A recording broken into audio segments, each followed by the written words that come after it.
I have had a box of custom LEGO Star Wars sets from Republic Bricks sitting in my room for about a week now, and there is one set in this box that I have been dying to put together. It's the Jango Fett Slave one. Everything else in here, I just don't care about as much. I really am excited about a custom LEGO Star Wars Jango Fett Slave one because it seems to be a set that LEGO refuses to remake. They seem to have no interest in it, going so far as to release 3 Boba Fett's Slave ones in 4 years. That is a crazy amount of Slave 1 not to have a Jango Fett version of it after 20 years. Now, it's certainly possible we could see one in 2022 with the 20th anniversary of Attack of the Clones, but I wouldn't bet on it. So Timmy sent me his custom set here completely for free to do a review of on the channel. This one does retail for $280 on his website. However, it's currently on sale for just $185.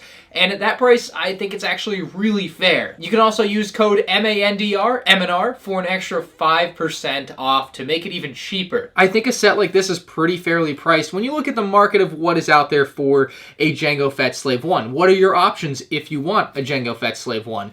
Your option is buy a used one or a brand new one of the 2002 model on eBay or Bricklink. If you're going to be buying used, that'll run you between $200 and $300, and guess how much this costs? And this is said to have 99% new pieces. It's also a design that includes like 600 more pieces than that original set. Or you can of course go for another custom set. In fact, here's a recolor of the 2018 Jango Fett Slave 1. It has a mere 295 pieces, and according to Rebrickable, will set you back about $150. So you can see how in the marketplace, this is a pretty fair price. But if we do compare apples to oranges, which we're going to do so later in the video, this set does obviously cost way more money than the LEGO version of it. The LEGO release version cost $120 when it was released in 2019, and this is pretty much a recolor of this version, which I think is going to be good for a lot of people. I think a lot of people really liked this 2019 version and thought it was probably the best playset Slave 1. So having a Jango Fett colorway of this Slave 1, I think was an optimal route for Republic Bricks. All the pieces are separated by color, or at least they mostly are, which is nice that Republic Bricks does that. Now, the newer thing here with Republic Bricks is that he now includes a QR code in your package. I'm not going to show it this time,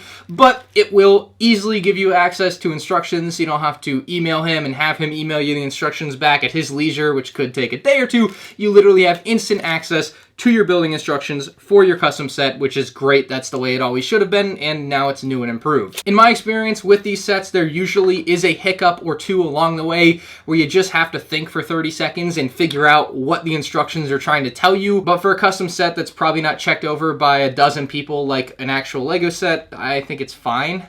It's not optimal, obviously, but it's fine. Here's our finished model, and this thing is looking fresh, my boys. The Jango Fett Slave 1 in all its glory, something we haven't seen from LEGO in nearly 20 years, finally here, thanks to Republic Bricks, and I like this thing. So a few things about the build. The instructions were easy to follow, didn't have any problems there, but there were some used pieces, as is to be expected with Republic Bricks, and thankfully most of them were placed on the interior of the vehicle, where they will never be seen again.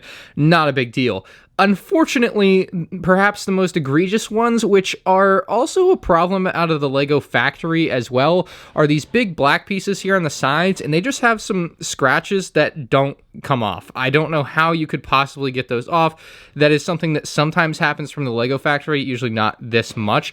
The worst one is over here, so that's a problem. You can buy these on Bricklink and replace them. That is not something people want to do, but that is an option. I would prefer the set cost $20 more and just get new ones of those, because this is a very big part of having the ship look good. But anyway, let's talk about the rest of the ship here. So at the front of the ship, we have the cannons, and they can actually spin 360 degrees. Sometimes, depending on how you're doing it, you're gonna have to pull them outside of that lip there so it can get around, but they can spin 360 degrees. This isn't a playset though, so it's not like that matters. Honestly, some people just like that it can do that, but for me, like, they're gonna face this way forever. they will never move from this orientation outside of this review. So like, it's great that that's a function, but it's kind of irrelevant for something like this that's not really made for kids.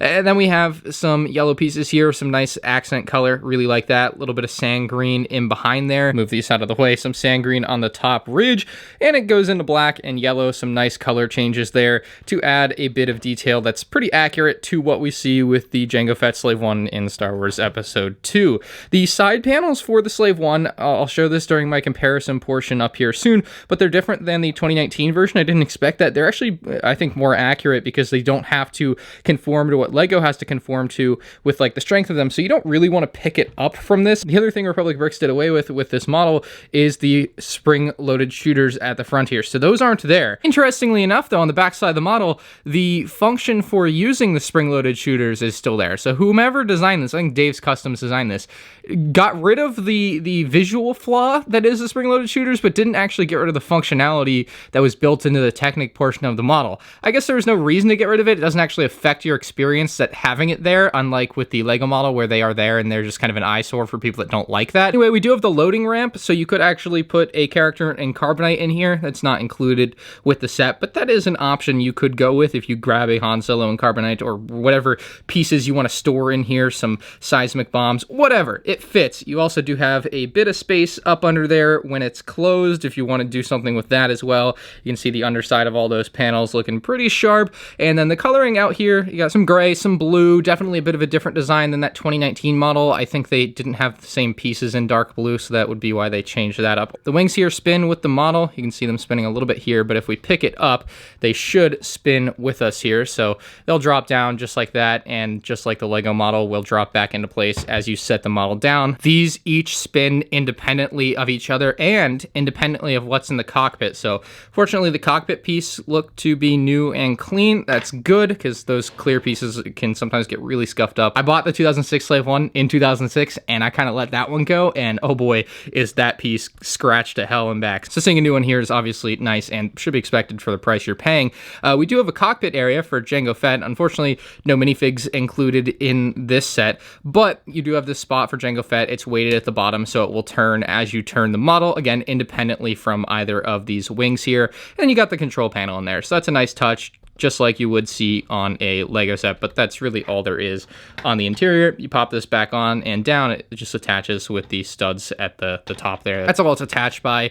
See some yellow striping on the side, yellow stripe at the top here, and then we actually have the Lego handle feature. The handle works almost just like the Lego one. You can see some space between these gray bricks on the inside here where that blue is, and there should be a beam going across to support that, and that's not there. It is there on the 2019 version, and that helps a lot because when you go to turn this model, those pieces can become dislodged, like I just dislodged them if I have my thumb there, and then your whole handle is becoming useless just like that because there is no beam there to support them. I feel like having the feature there infers you can use it like you can on this one, and you just can't, so I don't really like that. I do wish it had the pieces in between.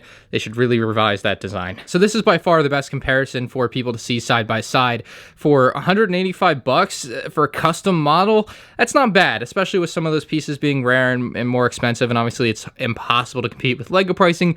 $185 isn't bad when you put them side to side. It is unfortunate that some of the features seem to be downscaled, especially with that handle in the back. I think that's the one that matters because it's actually a weak point and something that can break off during pretty normal usage. The biggest change that I noticed is you see on this Lego model, this whole siding is flat. And it's basically just so you can pick it up. You can also see those spring-loaded shooters at the front. That's the eyesore that they took away.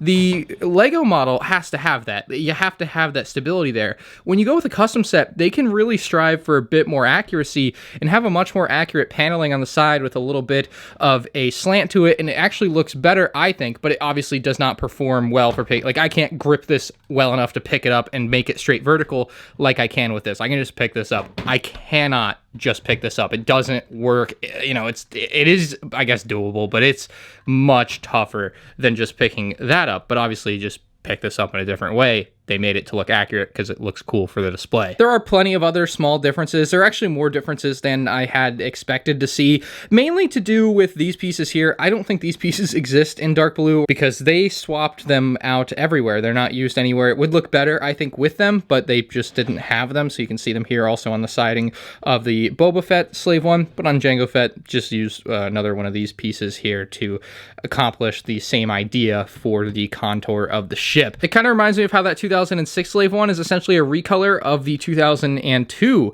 Slave one. It is crazy seeing these two next to each other. I mean, this is basically seeing a 20-year difference of Lego models because this is so based on that 2019 model, I think it's fair to say. And it's crazy. I mean, this is a crazy different Slave one for, you're probably going to end up paying more for this. It just depends, I guess, when you buy this, if you get it with that $185 sale price, or if you find a good deal on one of these used. I personally, as a Lego collector and Lego purist first at heart, would go for the Lego model first, and I did, obviously, but having these two side by side, I mean, it's no comparison which model I think looks better. I mean, that 2019 design was so good, and having most of that brought in with this custom model does a lot there, and seeing them side by side again is just crazy. Maybe the one thing that 2002 set has over it is the control panels on the inside. It just has a lot more going for it, and it all spins together. So unlike this one where they move independently, that's why I had to point that out. So that is the Republic Bricks Jango Fett Slave 1 and the Lego Jango Fett Slave 1. And we definitely shouldn't forget the set it's really based on, Boba Fett's Slave 1. They did obviously copy a lot of the design, and that's fine. I think that's what made a lot of sense for them with this particular vehicle. For $185, plus you get the 5% off with code M&R, brings it down to about $175. I think that's a really good price. It's hard to compete with that price in the custom Lego market, and especially when you compare, you're going to be paying like $200 to $300 with this older model. All of a sudden, that newer custom model looks pretty spiffy for the price. So let me know what you guys think in the comments below. If you guys enjoyed this video, hit the like button. If you're new to the channel, subscribe, and you can check out more custom Lego Star Wars set reviews on the end screen now.